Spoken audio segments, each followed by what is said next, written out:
Hey guys, Dan Holland here from Solution Toolbox. Welcome back. This is part 2 of our video series in creating a website from start to finish. In the first video we took a look at the image that we're going to turn into a website, and we also started on the website layout, which we can see here on the screen. So what I want to do next is go ahead and assign some zones to our layout. So what do I mean by that?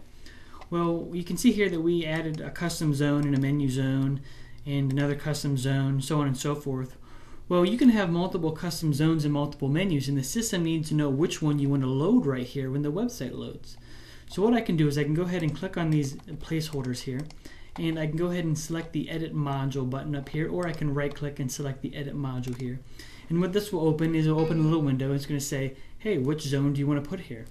So if I go ahead and drop this menu down, we can see that I haven't created any yet. So I'm going to go ahead and tell it to create a new zone. And this zone was our logo zone. So what I'm going to do is I'm going to call this logo here. And then I'm going to go ahead and say create zone. And now you can see that the current selection says logo. Great. So I'm going to do the same thing here with my menu zone. So I'm going to go ahead and click on the menu. Right click, say edit module. And well, obviously I don't have a menu, so I'm going to create a new one.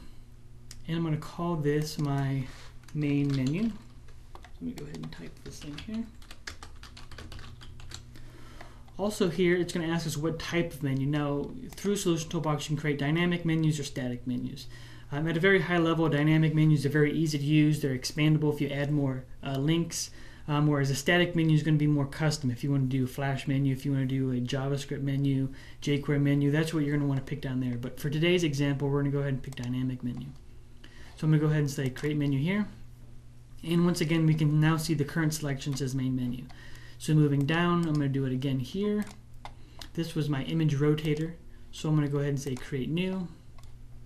I'm going to call this rotator and say create zone. Finally, this was our jQuery image slider down here. So I'm going to do the same thing. Create new. And we'll call this one jQuery.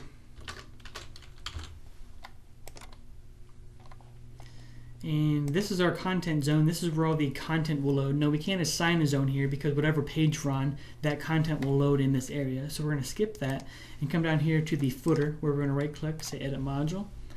And finally, we're going to create one more.